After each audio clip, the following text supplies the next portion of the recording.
পরিকল্পিতভাবে বৈষম্য বিরোধী ছাত্র আন্দোলনের সার্জিস আলমের উপর হামলা চালিয়ে কয়েকজনকে গুরুতর আহত।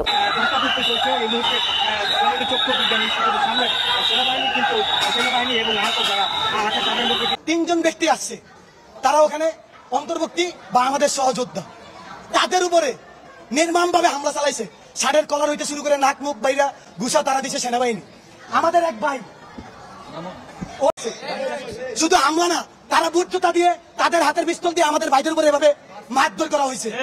কিন্তু আজকে আমরা এই জুলাই আন্দোলনের আহতরা হতভম্ব হয়ে গেছি, হতাশ হয়ে গেছি যে কিভাবে সেনাবাহিনী শুরু করে আমাদের উপরে হামলা চালায়। দর্শক বন্ধুরা, সবাইকে জানাই ঈদ মোবারক। অনেকেই আপনারা বুঝে গেছেন যে আমি আসলে কেন আপনাদেরকে ঈদ মোবারক জানাচ্ছি। কারণ হচ্ছে আপনার সমন্বয়ক সার্জিস আর হাসনাতকে দিল ঘনপিটনি।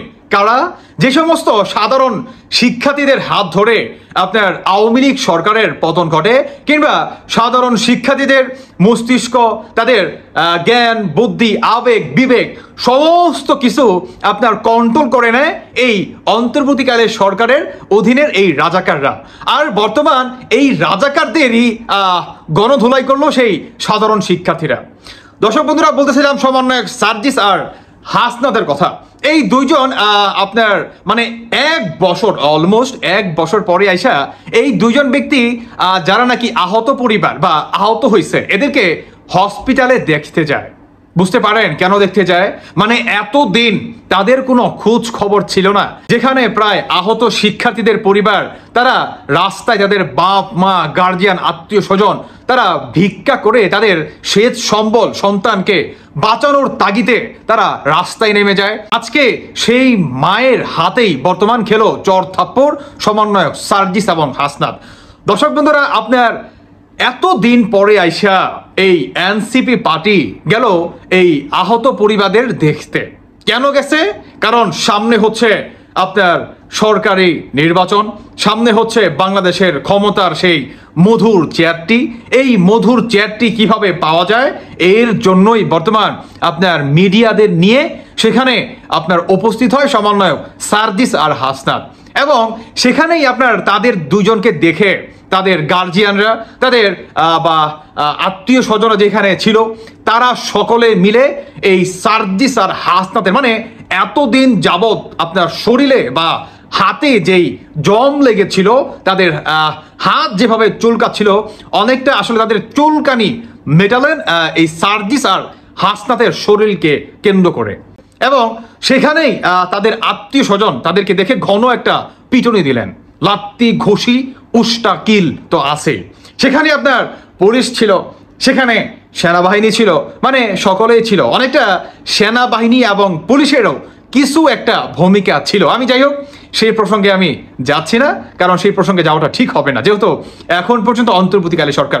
শুধু এটাই না, বর্তমান আমাদের বাংলাদেশের বড় বড় পলিটিশিয়ানরা, ছোটখাটো রাজনৈতিক দলেরা, তারা সকলেই বা সাধারণ জনগণের একটাই বক্তব্য যে সার্জিস আর হাসনা, তোমরা তোমাদের যেই বর্তমান অন্তর্বর্তীকালীন সরকারের কাছ থেকে যেই নিরাপত্তা তোমরা গ্রহণ করতেছো, সেই নিরাপত্তা থেকে তোমরা একটাবার বের হয়ে আসো।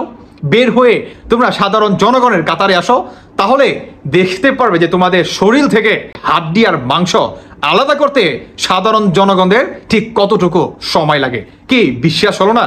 দেখেন এই ভিডিওটা তো দেখি। আমি চ্যালেঞ্জ করে বললাম, আপনার থাউছানাদেরকে কালকে সচিবালয়ে পাঠাক, ওনার হাসনাত আব্দুল্লাহরে পাঠাইতে বলেন, সার্জিসরে পাঠাইতে বলেন। হাড় হাড্ডি মাংস একত্রে লয়ে আসতে পারে কিনা? আসতে পারবে না। উনি একটা হুমকি দিয়ে যাচ্ছেন, সরকার প্রধানকে হুমকি দিয়ে চলে। উনি বলছেন জনগণকে সাথে নিয়ে আমরা সিদ্ধান্ত নিব, আমরা যদি না পারি। জনগণের কাছে ওনার যাওয়ার ব্যবস্থাটা কি? ভায়া পলিটিক্যাল পার্টি। পলিটিক্যাল পার্টি কি ওনার ছাউছানাদের এনসিপি, ন্যাশনাল চিলড্রেন পার্টি, আর জঙ্গিরা কয়েকটা জঙ্গি, একমুট জঙ্গি আর এক চিমটি ওনার চিলড্রেন পার্টি। এটা দিয়ে হবে? এটা দিয়ে উনি হুমকি দেন মানুষকে? এটা কি সঠিক? সেনাবাহিনীকে হুমকি দেন? তো দেখতেই পারলেন বর্তমান এই হচ্ছে আমাদের এনসিপি পার্টি, মানে আপনার এই নাগরিক পার্টির বর্তমান সাধারণ জনগণের কিংবা আপনার পলিটিশিয়ান নেতাদের তাদের মনের ভাব। বুঝতে পারলেন? এই সমন্বয়ক সার্জিস বলেন, হাসনাত বলেন, মানে এরা সামনে দেখবেন তাদের অবস্থা আসলে এতটাই করুণ হবে রে ভাই, এরা ঘর থেকে বের হতে পারবে না। মানে আপনার আওয়ামী লীগ তো তাও সেফ হতে পারছে, তারা তাদের জীবন পরিবার বাঁচানোর জন্য তারা সেফ ভাবে নানান জায়গায় লুকাইতে পারছে, কিন্তু এরা তাও পারবে না। কেন পারবে না জানেন? কারণ এরা জাতির সাথে বেইমানি করছে, এরা বাংলাদেশের সার্বভৌমত্বের সাথে বেইমানি করছে, এরা বাংলাদেশের প্রতিটি জনগণের সাথে বেইমানি করছে, এরা সাধারণ শিক্ষার্থীদের রক্তের সাথে এরা বেইমানি করছে, এরা সাধারণ শিক্ষার্থীদের রক্তের বিনিময় শুধু ক্ষমতাটাই তারা বেছে নিয়েছে। এরা বেছে নেয় নাই বাংলাদেশের জনগণের শান্তি, বাংলাদেশের সার্বভৌমত্ব। এদের একটাই আপনার আশা ছিল এই জঙ্গিবাদীদের, সেটি হচ্ছে আপনার বাংলাদেশকে কিভাবে পাকিস্তান করা যায়। এদের বর্তমান অবস্থা এতটাই করুণ হয়ে গেছে আপনি কল্পনা করতে পারবেন না।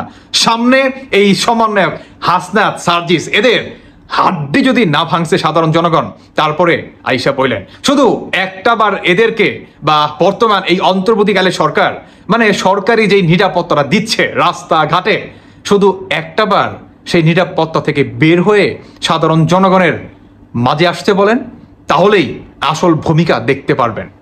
এদের কি করে মাইরা হালুয়া বানায় ফেলে, হালুয়া সাধারণ জনগণ হালুয়া বানায়া রুটির সাথে পেঁচায় মনে করে খায়া ফেলবো, বুঝেন নাই? দেখতে পারবেন। এনিওয়ে দর্শক বন্ধুরা, আশা করি আপনাদের এই খবরটি অত্যন্ত মনের তৃপ্তি এবং শান্তি এনে দিবে। আই হোপ আপনাদের কেমন লাগছে আমি জানি না, তবে ঠান্ডা হয়ে গেছে, জাস্ট ঠান্ডা হয়ে গেছে ভাই। বাকিটা আপনাদের ব্যক্তিগত মতামত অবশ্যই জানিয়ে যাবেন। ধন্যবাদ সবাইকে। আল্লাহ হাফেজ, আসসালামু আলাইকুম।